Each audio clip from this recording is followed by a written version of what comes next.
enfant préféré. Une semaine plus tôt, ils avaient vidé leurs économies pour sortir mon frère d'un mauvais pas après qu'il a été arrêté en pleine nuit. Au moment où j'ai appelé, l'argent s'était envolé, la sympathie aussi, et apparemment toute raison de se soucier de savoir si j'entrais dans une salle d'opération ou si je continuais à vivre dans la souffrance. Je me tenais dans mon appartement à La Rochelle, une main pressée contre mon flanc, écoutant mon père respirer dans le téléphone comme si c'était moi qui le dérangeais. Puis il a dit d'un ton plat et froid, comme s'il choisissait entre remplacer un pneu et jeter des restes, que si l'un de nous devait y passer, il valait mieux que ce soit moi plutôt que lui. Ma mère n'a pas sursauté. Elle ne m'a pas défendu. Elle a juste dit, « Chérie, tu dois apprendre à t'occuper de toi-même. » Je me souviens avoir souri même si ma vision était devenue floue. « Merci, leur ai-je dit. Maintenant je sais exactement à quoi ressemble votre gentillesse. » Il pensait que c'était la fin. Il pensait que j'allais pleurer, supplier, peut-être emprunter à quelqu'un d'autre, puis ramper vers ma vieille place de roue de secours fiable de la famille. Ce qu'il ne savait pas, c'est que pendant des années, j'avais été la paire de mains silencieuses qui soutenaient bien plus leur vie qu'ils ne l'avaient jamais admis à voix haute. Une semaine plus tard, quelque chose que j'ai fait les a plongés dans une panique totale. Ma mère hurlait au téléphone. Mon père semblait avoir du mal à respirer. Pour la première fois de ma vie, ils étaient terrifiés par ce que je pourrais faire ensuite. Avant que je ne vous raconte exactement comment cela s'est passé, quel temps fait-il chez vous en ce moment? Quelle est votre humeur alors que cette histoire se déroule? Je n'étais pas née dramatique, rancunière ou assoiffée de vengeance. Je suis devenue cette version de moi-même, une petite humiliation à la fois dans une famille où l'amour était toujours assorti de conditions et où le pardon coulait toujours vers une seule personne. Mes parents, Hélène et Bernard Roche, possédaient une entreprise de fourniture marine à la sortie de La Rochelle qui vendait de l'équipement aux bateaux de plaisance, aux équipages de pêche et aux docks privés tout au long de la côte atlantique. Sur le papier, c'était l'entreprise de mon père. Dans la vraie vie, elle fonctionnait parce que quelqu'un devait maintenir les licences à jour, les formulaires de conformité exacts, l'assurance professionnelle renouvelée, les charges sociales déclarées et la pile interminable de contrats de fournisseurs pour les empêcher de se noyer. Ce quelqu'un, c'était moi. Je travaillais à plein temps comme restauratrice pour un musée maritime, restaurant des journaux de bord, des cartes, des lettres et des registres de navigation trop fragiles pour survivre à des mains négligentes. Ce n'était pas glamour, mais j'adorais ça. Il y avait quelque chose de profondément honnête dans le fait de travailler avec des choses endommagées et de les aider à tenir ensemble. L'ironie était que je passais mes journées à préserver l'histoire et mes nuits à préserver discrètement le présent de ma famille. Mes parents aimaient dire aux gens que j'étais celle qui était organisée, ce qui semblait flatteur jusqu'à ce que l'on réalise que cela signifiait en réalité du travail non rémunéré. Mon frère Thibaut, d'un autre côté, avait 35 ans et était toujours, d'une manière ou d'une autre, l'urgence de tout le monde. Thibaut n'avait jamais gardé le même emploi pendant plus d'1 an. Il lançait toujours quelque chose, revendait quelque chose, poursuivait un grand projet. Une année, c'était le covering de bateaux personnalisés. Ensuite, c'était la revente de pièces en ligne. Puis c'était un partenariat de location qui s'est effondré avant même la fin de la première saison. Chaque fois qu'il s'écrasait, mes parents appelaient cela de la malchance. Chaque fois que j'intervenais, ils appelaient cela la famille. À l'âge de 32 ans, j'avais rempli plus de formulaires pour Roche Fourniture Marine que certains gestionnaires de conformité payés ne le font en 5 ans. Mon père jetait des dossiers sur mes genoux avec un grognement et disait que j'étais meilleure pour ces bêtises de bureau que lui. Ma mère m'envoyait des courriels avec des objets hurlants, dernier avis ou signature requise. Puis elle envoyait un texto demandant si je pouvais juste m'occuper de ça, ma puce, car je savais comment était mon père. Thibaut était pire parce qu'il avait parfaitement appris le langage familial. Il n'exigeait jamais. Il jouait la détresse. Élodie, tu es la seule à avoir un cerveau dans cette famille. Élodie, aide-moi juste cette fois. Élodie, quand je serai de retour sur pied, tu n'auras plus jamais à t'inquiéter. Je m'inquiétais à chaque fois pour lui, pour mes parents, pour l'entreprise, pour la maison, pour le fait que mon nom figurait sur plus de documents que quiconque ne le savait. Des années plus tôt, quand le crédit de mon père avait pris un coup et que leur assureur avait menacé de les lâcher, j'avais signé en tant que contact de conformité enregistré sur plusieurs renouvellements de l'entreprise parce que mon père m'avait supplié en disant que c'était temporaire. Temporaire dans ma famille signifiait permanent jusqu'à ce que je hurle. Je n'ai jamais hurlé. J'ai juste réparé. Puis ma santé a commencé à décliner. Au début, c'était une douleur intermittente. Puis des épisodes assez graves pour que je me plie en deux au travail en prétendant que j'avais juste besoin d'air. Après des mois d'examen, de prise de sang et de rendez-vous, un spécialiste m'a dit que j'avais besoin d'une opération. Pas optionnelle, éventuellement, mais nécessaire rapidement. Je me souviens encore d'être assise dans ma voiture devant la clinique, agrippant le volant. Non pas parce que le diagnostic m'avait choquée, mais parce que ma première pensée n'était pas la peur. C'était l'argent. J'avais des économies, mais pas assez. Pas après des années à prêter, à couvrir et à boucher discrètement des trous qui n'étaient pas les miens. J'ai d'abord appelé ma mère parce qu'une partie délirante de moi croyait encore qu'une urgence médicale pourrait enfin l'emporter sur le dernier désastre de Thibaut. Elle a répondu sur haut-parleur et j'entendais mon père en arrière-plan demander si l'avocat avait rappelé pour les frais de procédure. C'est ainsi que j'ai appris que Thibaut avait été arrêté la nuit précédente après avoir bousculé ivre un gendarme devant un bar du port, puis résisté à l'arrestation comme un idiot qui pensait que les conséquences étaient pour les autres. À midi, mes parents avaient vidé ce qui restait de leurs économies pour le sortir de là. À 14 heures, j'étais devenue la fille égoïste qui arrivait au mauvais moment. J'ai dit à ma mère que j'avais besoin d'aide pour couvrir le dépôt de mon opération. Elle n'a même pas demandé combien. Pas maintenant, a-t-elle dit. Ton frère a besoin de nous. J'ai dit, maman, j'ai besoin d'une chirurgie. Puis mon père a pris le téléphone et a prononcé la phrase qui a brûlé la dernière partie tendre de mon cœur. Si l'un de vous doit y passer, mieux vaut toi que lui. Il y a des moments qui ne font pas seulement mal. Ils vous transforment. Je suis restée là, dans mon appartement, après la fin de l'appel, une main agrippant encore le téléphone, et j'ai compris qu'aucune version future de cette famille ne me choisirait jamais en premier, à moins que me choisir ne leur coûte rien. J'aurais pu m'effondrer à ce moment-là.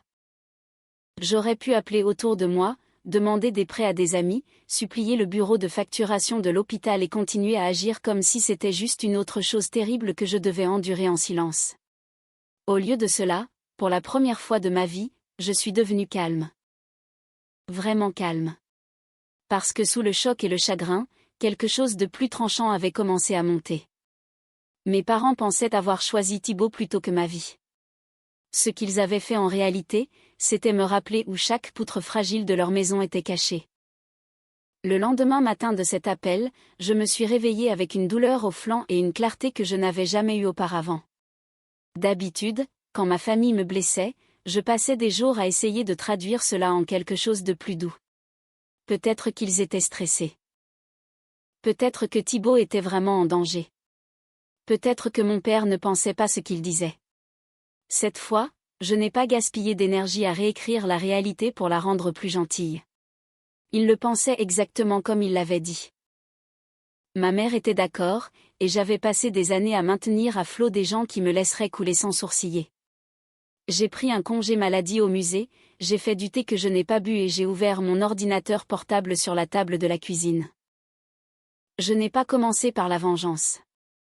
J'ai commencé par l'inventaire. Chaque identifiant, chaque déclaration officielle, chaque portail d'assurance, chaque rappel de calendrier fiscal, chaque compte fournisseur, chaque avis de renouvellement. Chaque feuille de calcul que je tenais pour Roche Fourniture Marine parce que mon père affirmait qu'il faisait mieux des affaires sur l'eau que sur un écran. Ce que j'ai trouvé m'a rendu malade d'une manière totalement différente. Je ne faisais pas que les aider. J'étais intégrée. Mon courriel personnel figurait comme contact principal sur plusieurs dossiers de conformité. Mon numéro de téléphone était rattaché à 2 avis officiels. Un assureur commercial majeur m'avait répertorié comme liaison opérationnelle de conformité parce qu'il y a des années, mon père avait besoin d'un historique administratif propre pour empêcher leurs tarifs d'exploser. Le système s'était formé si lentement que je n'avais jamais pris de recul pour voir le piège complet. Si je disparaissais demain, il ne manquerait pas seulement mon travail émotionnel. Il perdrait l'accès, la surveillance, les rappels et la protection d'un seul coup. Cette pensée aurait dû m'effrayer. Au lieu de cela, elle m'a stabilisée. Vers midi, ma meilleure amie Camille Leroy est passée avec une soupe froide dans un thermos et le genre de visage que portent les gens quand ils connaissent déjà la vérité à votre voix. Camille travaillait comme mécanicienne aéronautique à l'aéroport régional et n'avait exactement aucune patience pour l'argument c'est la famille quand la famille l'utilisait comme une arme. Je lui ai tout raconté, du dépôt pour l'opération à l'argent de l'avocat jusqu'à la phrase que mon père m'avait jetée comme si j'étais jetable. Elle a posé le thermos sur mon comptoir et a dit très calmement qu'il fallait alors arrêter de les sauver. J'ai ri parce que cela semblait trop simple. Je ne peux pas juste disparaître au milieu de tout ça. Camille s'est appuyée sur sa chaise. Pourquoi pas? Parce que l'entreprise imploserait. Et je l'ai fixée. Camille, non. Sérieusement, Élodie. Et elle a désigné mon appartement comme si l'air lui-même était une preuve. Tu as besoin d'une opération.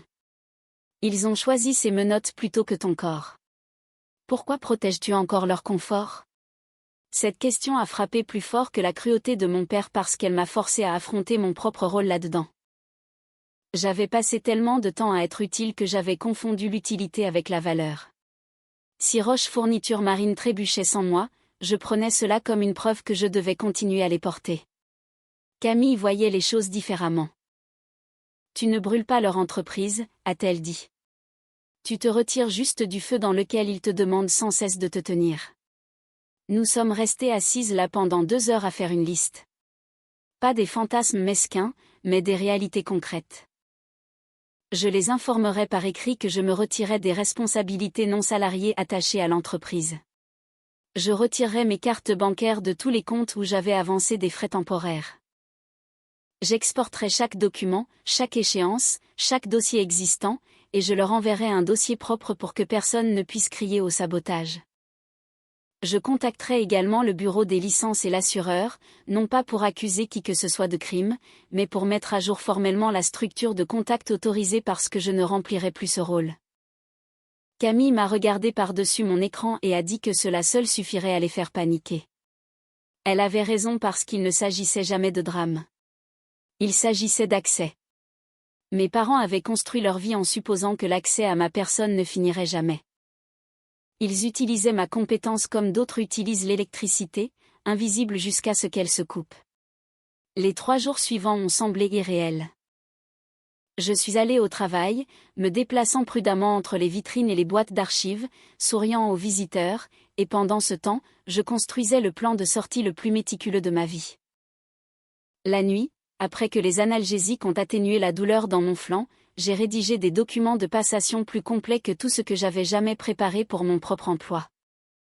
Date de renouvellement, contact des assureurs, calendrier de paiement des fournisseurs, échéance des taxes, numéro de permis, contrat de fourniture de navire, accord de marina, tout. J'ai créé des dossiers étiquetés assez clairement pour qu'un étranger puisse les comprendre. Puis j'ai écrit un court message à mes parents et à Thibaut dans le groupe familial. Je ne gérerai plus aucune affaire commerciale, financière ou de conformité pour Roche Fourniture Marine. Je vous envoie tout ce dont vous avez besoin d'ici vendredi. Après cela, toute la responsabilité revient au propriétaire. Thibaut a répondu le premier car bien sûr il l'a fait. Mort de rire, tu fais vraiment ça pour une dispute? Ma mère a texté de ne pas prendre de décisions émotionnelles quand j'étais bouleversée. Mon père a appelé 2 fois, puis a envoyé que nous parlerions en personne et de ne pas commencer quelque chose de stupide. Je n'ai jamais répondu. Ce silence n'était pas de la faiblesse. C'était la première limite que j'avais jamais fixée sans m'excuser. Le vendredi matin, une semaine après qu'ils ont payé pour Thibaut et m'ont laissé me tordre de douleur, j'ai envoyé le courriel. 17 pièces jointes, un document de synthèse, un avis de retrait formel, pas d'insultes, pas de supplications, pas de théâtralité, juste des faits. À midi, j'avais retiré mes cartes de 3 comptes fournisseurs et de 2 prélèvements automatiques de services publics liés aux opérations de l'entreprise. À 14 heures, j'ai soumis mon retrait en tant que contact de conformité à l'assureur et au portail de l'État, ce qui a automatiquement déclenché des demandes de révision de suivi au propriétaire. À 16 heures, ma mère m'a appelé 12 fois de suite. J'ai laissé chaque appel sonner dans le vide. À 16h26, elle a laissé le message vocal qui m'a indiqué que la panique était enfin arrivée. Elle sanglotait si fort que je ne reconnaissais presque pas sa voix. « Élodie, qu'as-tu fait ? Pourquoi disent-ils que la couverture doit être revérifiée ? Pourquoi demandent-ils une confirmation directe du propriétaire ? Appelle-moi tout de suite. » Je me suis assise dans ma voiture garée devant le musée, j'ai écouté une fois et j'ai enfin compris quelque chose que j'aurais aimé savoir des années plus tôt. Les gens qui vous traitent de dramatique quand vous souffrez vous traiteront de dangereux dès que vous arrêterez de leur faciliter la vie. La véritable explosion a eu lieu le lendemain matin. J'étais au milieu d'un service dans le laboratoire de conservation quand mon téléphone a vibré avec le nom de mon père, puis à nouveau ma mère, puis Thibaut, puis un numéro que j'ai reconnu comme celui du bureau d'assurance de l'entreprise. Je suis sortie dans le couloir et j'ai finalement écouté le dernier message vocal de mon père. Il était furieux, mais dessous, je pouvais entendre la peur poindre. L'assureur dit que si nous ne mettons pas à jour cette documentation immédiatement, ils ne peuvent pas confirmer la couverture active pour le contrat de livraison de la semaine prochaine. Qu'est-ce que tu leur as dit, bordel ? Ce que je leur ai dit, c'était la vérité. Que je ne servais plus dans ce rôle. Que les propriétaires devaient désigner et vérifier un contact autorisé. Que je ne pouvais pas rester inscrite sur des questions de conformité d'entreprise pour une opération que je ne contrôlais pas et que je ne gérerais plus. Rien de tout cela n'était du sabotage. C'était juste l'âge adulte sans travail gratuit. J'ai répondu par une seule phrase. Je leur ai dit que je ne suis plus votre contact de conformité. Mon père a appelé instantanément. J'ai répondu parce qu'à ce moment-là, je voulais l'entendre. Tu es en train de couler ta propre famille pour des sentiments blessés, a-t-il aboyé. Comprends-tu ce que cela pourrait nous coûter ? Comprends-tu ce que coûte une chirurgie ? Ai-je demandé. Silence, puis respiration plus lourde. Ne fais pas ça. Faire quoi ? Ramener ça à cet appel ? Je me suis appuyée contre le mur de l'escalier du musée et j'ai laissé la colère se transformer en quelque chose de plus froid. C'est à propos de cet appel. C'est à propos de chaque appel, de chaque formulaire, de chaque panique nocturne que vous avez jetée sur mes épaules tout en disant au monde que Thibaut était votre avenir et que j'étais juste pratique. Il a changé de tactique rapidement, comme il le faisait toujours quand l'intimidation échouait. On pourra régler l'argent de la chirurgie plus tard. Plus tard ? Comme quand ? Ai-je demandé. Après que Thibaut aura lancé une autre entreprise ? Après que maman aura raté d'autres rendez-vous que je suis censée gérer ? Après que tu auras oublié une autre échéance de déclaration et que tu agiras comme si tu étais choqué qu'elle existe ? Sa voix s'est durcie. Tu es vindicative. Non, j'ai dit que je suis indisponible. Puis j'ai raccroché. Cet après-midi-là, Camille m'a conduite à ma consultation préopératoire parce que la douleur avait commencé à irradier dans mon dos et je ne me faisais pas confiance au volant trop longtemps. Dans la salle d'attente, alors que d'autres personnes feuilletaient des magazines et vérifiaient leur téléphone, je regardais ma propre famille s'effondrer en temps réel à travers les aperçus de textos. Ma mère disait que la marina ne lèverait pas le blocage fournisseur sans les documents d'assurance mis à jour. Thibaut disait que papa disait que tout ça était parce que j'étais amère. Mon père disait que je devais venir au bureau maintenant.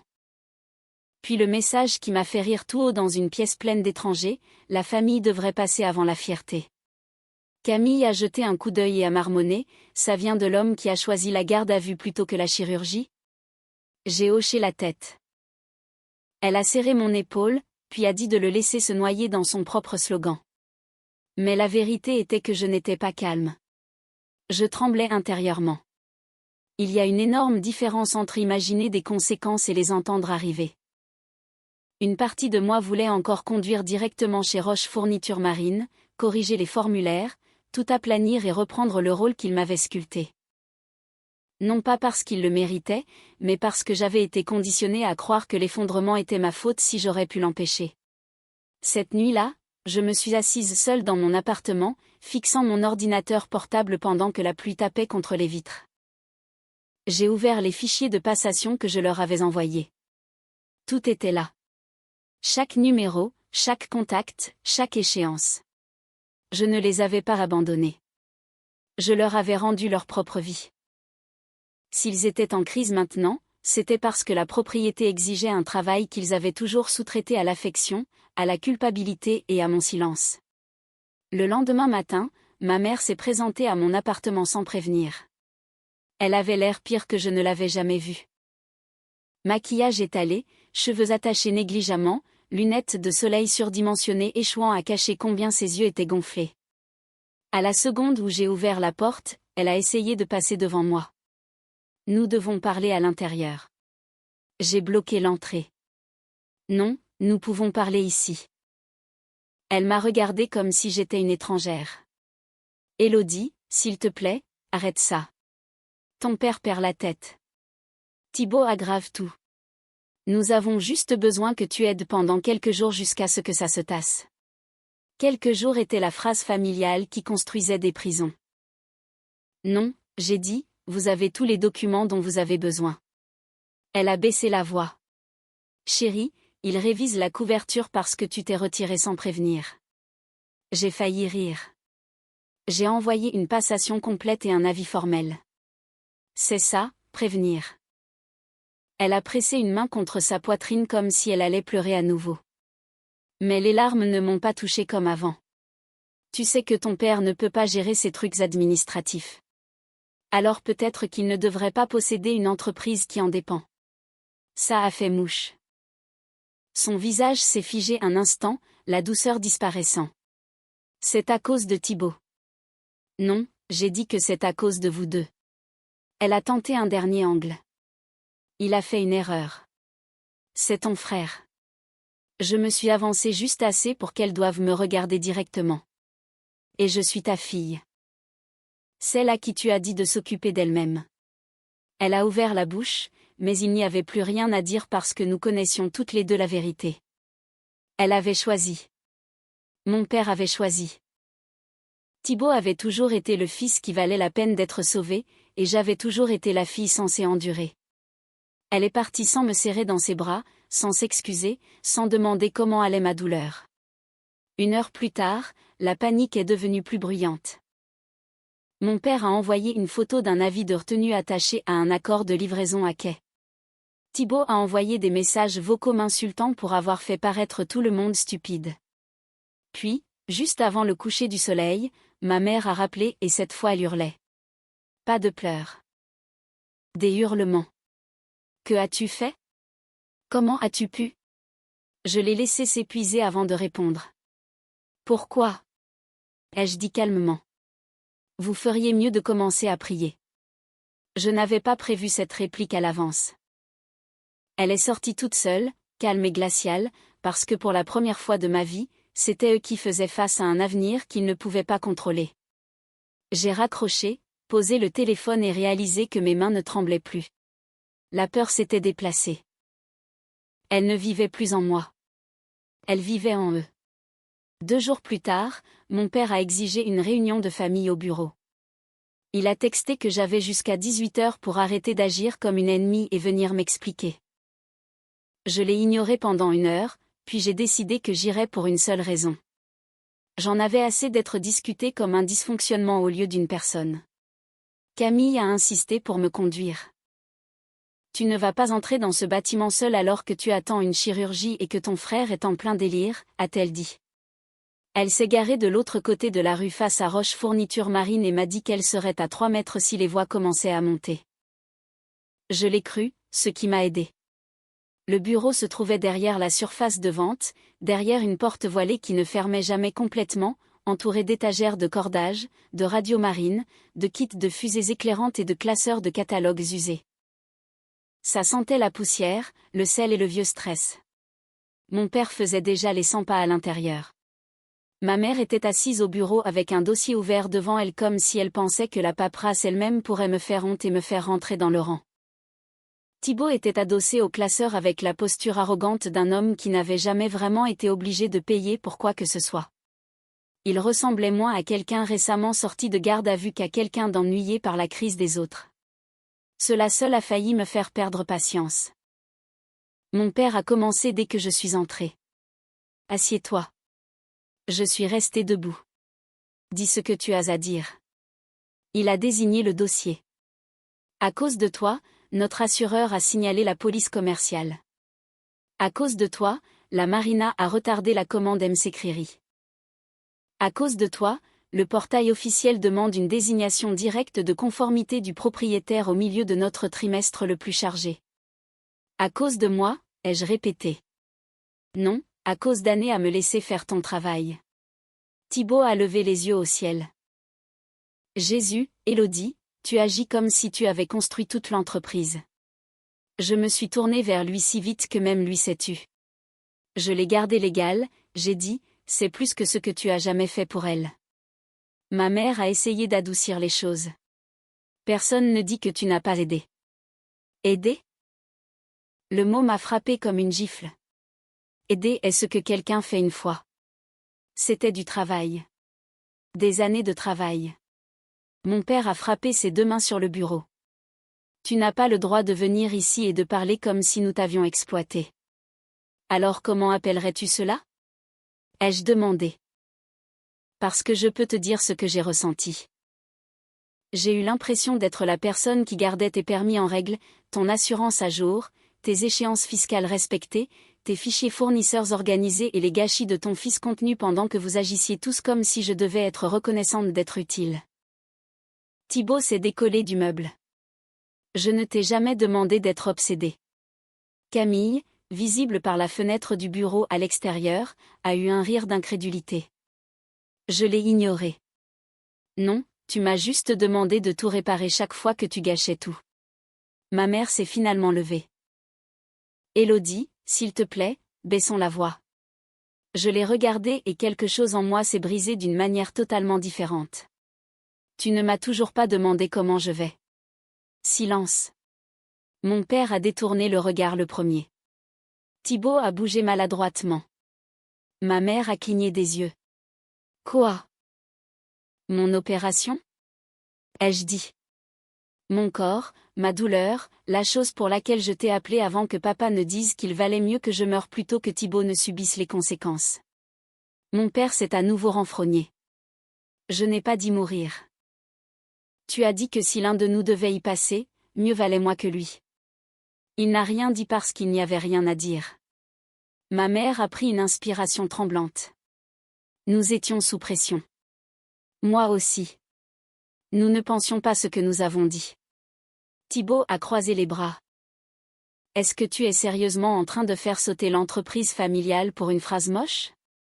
Je me suis approchée de lui plus près que je ne l'avais jamais fait.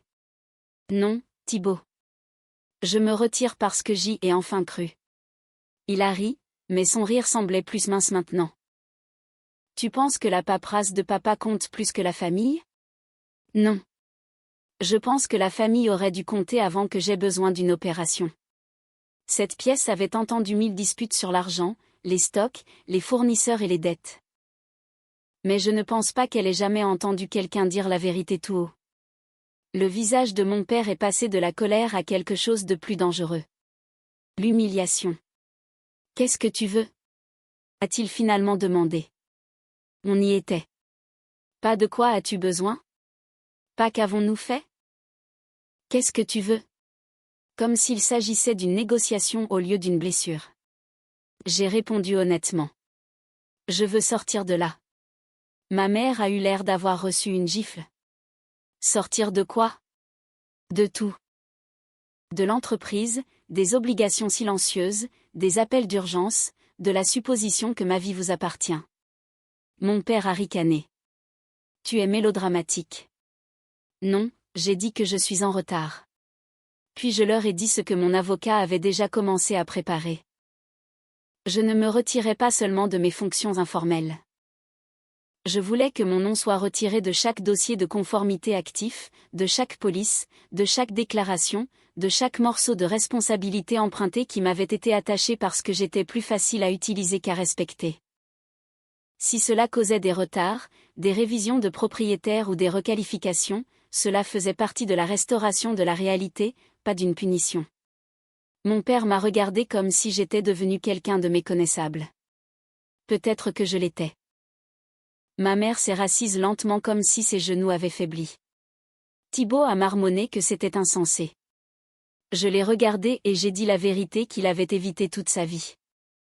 Non, ce qui est insensé, c'est de se faire arrêter et d'être quand même l'investissement le plus sûr de cette famille.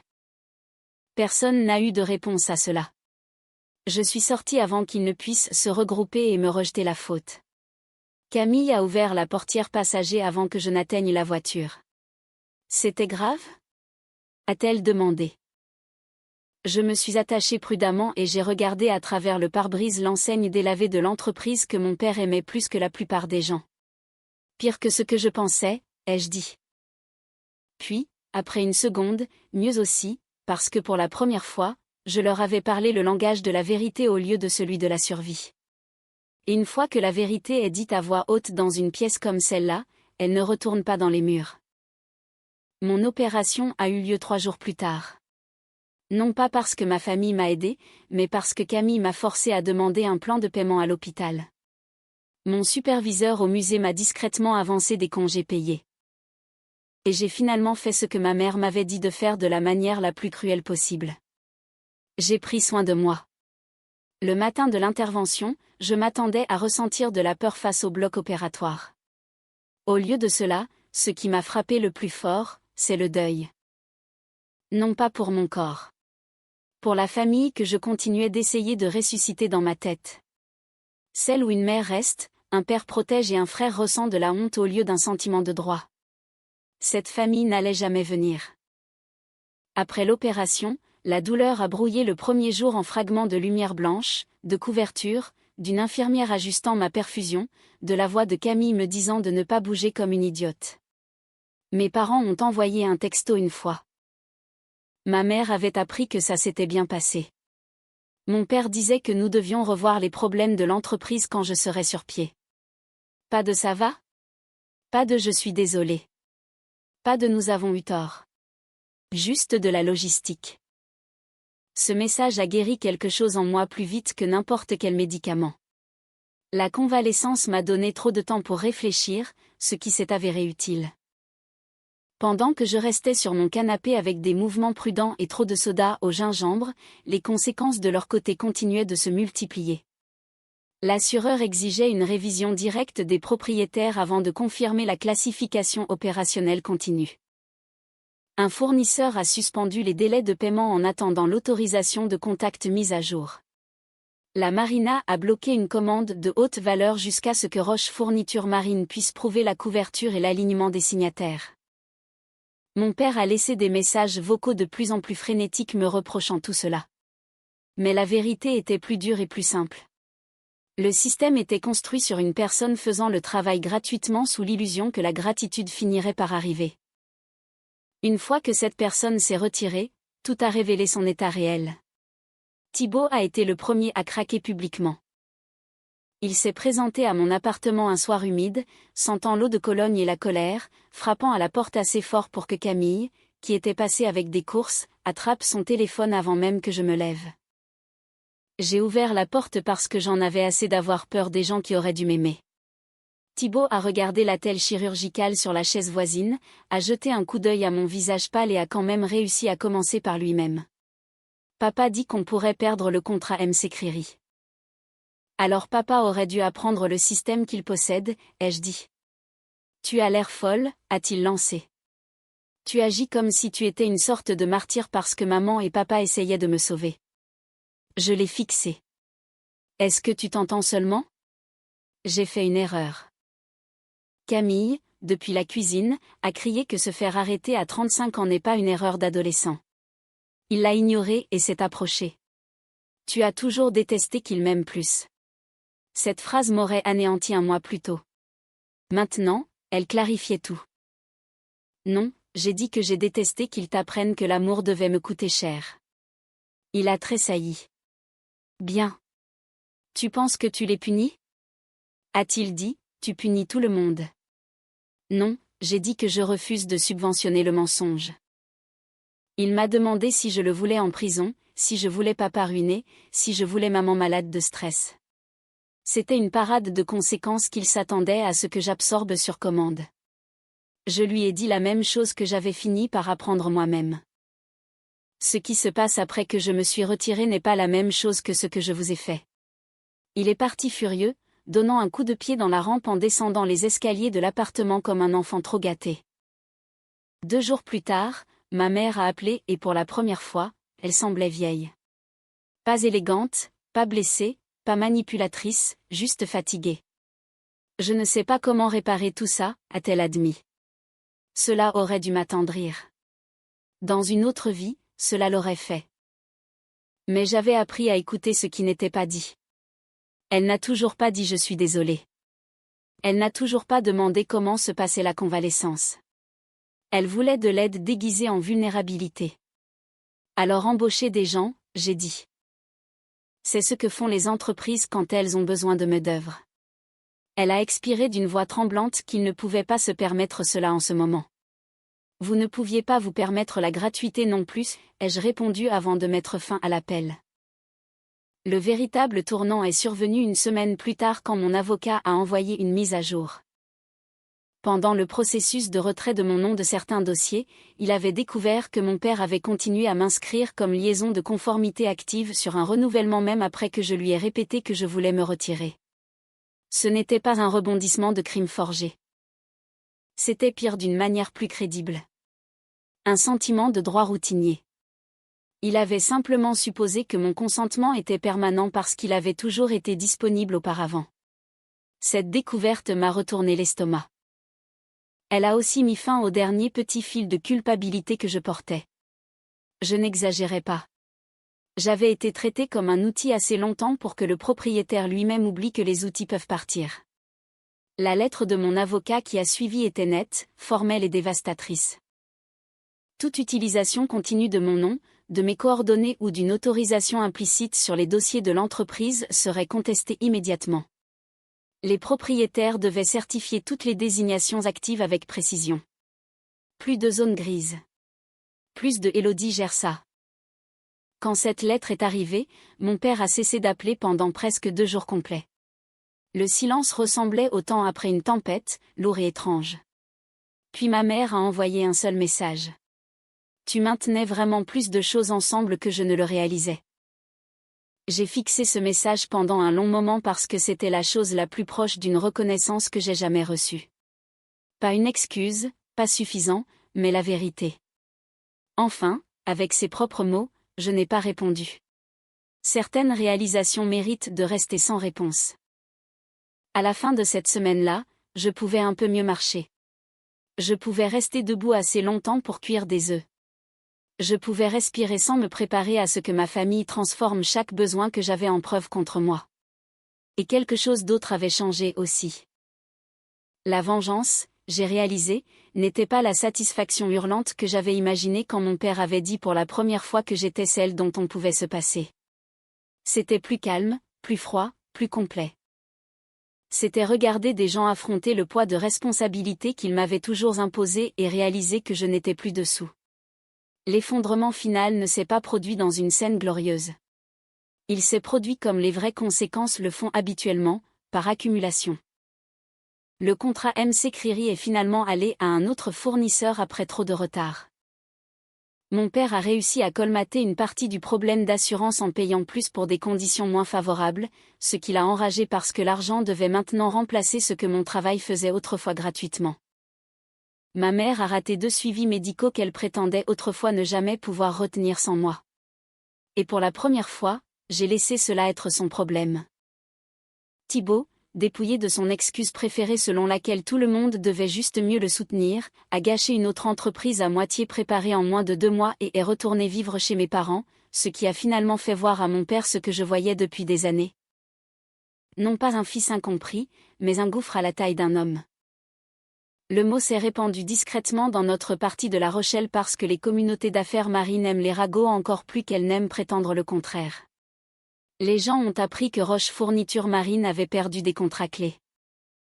Les fournisseurs ont durci les conditions. Mon père a arrêté de se vanter au restaurant du port. Ma mère publiait moins, souriait moins, et n'a plus jamais dit à personne que sa famille était toujours là les uns pour les autres. Environ 6 semaines après mon opération, elle m'a demandé si elle pouvait me voir pour un café. J'ai failli dire non. Puis j'ai réalisé que je voulais entendre à quoi ressemblait la vérité une fois que le confort l'avait abandonnée. Nous nous sommes rencontrés dans un endroit calme près du parc charrié par une matinée grise qui sentait les arbres mouillés et l'expresso. Elle paraissait plus petite que dans mon souvenir, pas physiquement, mais structurellement, comme si un échafaudage interne avait été retiré et qu'elle ne savait plus comment se tenir dans la forme qu'elle portait si facilement autrefois. Pendant un moment, elle a juste tenu sa tasse et regardé la vapeur disparaître. Puis elle a dit que mon père pensait toujours que tout cela était parce que j'étais en colère. Je n'ai rien dit. Elle a continué en disant qu'elle savait mieux maintenant. Ce n'était pas assez, mais c'était plus que ce qu'elle m'avait jamais donné. J'ai demandé si elle savait vraiment. Elle a hoché la tête une fois, les yeux sur la table. Nous avons construit toute notre vie en attendant que tu rattrapes ce que nous laissions tomber. Voilà, la phrase que j'avais méritée des années plus tôt. Elle a dit que mon opération aurait dû passer en premier. Elle a dit qu'elle l'avait su au moment où elle m'avait vu au bureau et qu'elle n'avait pourtant pas pu s'empêcher de me demander de réparer leur gâchis avant de demander si j'allais bien. Elle a dit que Thibaut avait été autorisé à échouer vers le haut autant de fois qu'aucun d'eux ne pouvait plus faire la différence entre le sauver et l'encourager. J'ai écouté parce que j'avais voulu ces mots pendant si longtemps. Mais vouloir des mots et leur faire confiance sont deux choses différentes. Pourquoi me dis-tu cela maintenant? Ai-je demandé. Elle a enfin levé les yeux. Parce que je pensais que si j'attendais assez longtemps, tu reviendrais et rendrais les choses plus faciles. Et maintenant je sais que tu ne le feras pas honnête. Brutal. Tardif. J'ai apprécié l'honnêteté plus que n'importe quelle fausse excuse qu'elle aurait pu mémoriser. Mon père ne m'a jamais donné cela. Il a envoyé un texto rigide 3 jours plus tard disant que ma mère disait qu'il me devait des excuses et qu'il était désolé pour la façon dont les choses avaient été dites. Voix passive, aucune prise de responsabilité, aucune mention de la chirurgie, aucune reconnaissance d'avoir choisi Thibaut. C'était exactement lui, même dans la contrition. Thibaut ne s'est jamais excusé du tout. Il a envoyé un dernier message des mois plus tard me demandant si je connaissais quelqu'un qui pourrait l'aider à se lancer dans le conseil en logistique. J'ai ri si fort que j'en ai presque pleuré, puis j'ai bloqué son nouveau numéro. Le temps a fait ce que la confrontation n'avait pas pu faire. Il a rendu la mythologie familiale impossible à maintenir. Mes parents ont dû embaucher de vrais professionnels pour faire des fractions de ce que je gérais autrefois en silence. Ils ont dépensé de l'argent réel pour l'aide comptable, la révision de conformité et le nettoyage juridique. Chaque chèque qu'ils signaient était un rappel que je n'avais pas aidé un peu. J'avais porté une charge structurelle. Et une fois que l'on connaît le coût de quelque chose, il devient beaucoup plus difficile de mépriser la personne qui le fournissait gratuitement. Quant à moi, la guérison est venue par morceaux inégaux. Physiquement, je suis devenue plus forte. Je suis retournée au musée à temps partiel, puis à plein temps. Je suis restée plus longtemps aux tables de laboratoire, j'ai restauré un registre de navigation endommagé de la fin du XIXe siècle.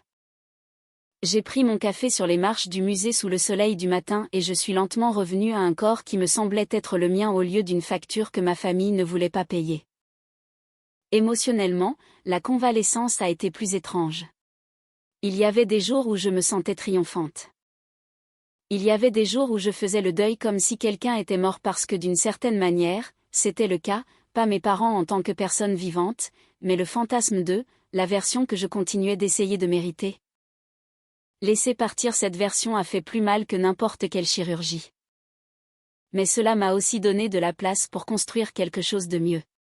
Camille a dit un soir devant des plats à emporter sur mon canapé que la partie qui fait le plus peur n'est pas ce que j'ai fait, c'est que j'ai appris que je pouvais partir. Elle avait raison. Ma vengeance n'est pas de les avoir détruits. Je ne l'ai pas fait. Leurs propres habitudes, leur déni et leur favoritisme ont fait ce travail bien avant que je ne me retire. Ma vengeance c'est que j'ai enfin arrêté de traduire leur cruauté en devoir. J'ai arrêté de porter volontaire ma vie pour des gens qui traitaient ma douleur comme un inconvénient. J'ai arrêté de confondre être nécessaire avec être aimé. Et le plus étrange est qu'une fois que je l'ai fait, l'espoir est revenu sous une forme en laquelle j'avais réellement confiance. Non pas l'espoir que ma famille se transforme en quelque chose qu'elle n'avait jamais été. L'espoir que je pourrais construire une vie où ma valeur n'était pas mesurée par la quantité d'effondrement que je pouvais absorber sans me plaindre. Alors si vous voulez la fin parfaite où tout le monde change, où mon père pleure, Thibaut devient responsable et ma mère devient la mère que j'ai toujours voulu, je ne peux pas vous donner cela. La vraie vie est plus dure et plus utile que cela. Ce que je peux vous donner, c'est ceci. Ils ont enfin appris ce que mon absence coûte. Et j'ai enfin appris que laisser les gens ressentir ce coup n'est pas de la cruauté. Parfois, c'est la première chose honnête que vous faites pour vous-même depuis des années. Cette histoire explore la dynamique complexe des familles où l'un des enfants est systématiquement sacrifié au profit d'un autre considéré comme le pilier ou au contraire comme l'éternel enfant à sauver. En transposant ce récit dans le contexte maritime de La Rochelle, on perçoit mieux la solitude de cette femme qui, tout en restaurant des objets du passé, tente de réparer un présent familial déjà en ruine. Le moment de rupture ne vient pas d'une haine soudaine, mais d'une réalisation froide et nécessaire. Le sacrifice de soi n'achète pas l'amour de ceux qui ne voient en vous qu'un outil. C'est une réflexion poignante sur les limites de la loyauté familiale et sur l'importance de se choisir soi-même lorsque le prix du silence devient trop lourd à porter. La fin ne propose pas une réconciliation magique, car dans la réalité, les excuses sont souvent incomplètes et les tempéraments changent rarement. Cependant, la libération de la protagoniste est totale car elle ne dépend plus de la validation de ses parents. C'est un message fort pour tous ceux qui se sentent invisibles dans leur propre cercle familial. Avez-vous déjà dû fixer une limite radicale avec votre propre famille pour protéger votre santé ou votre avenir, et comment ont-ils réagi à votre absence de soutien ?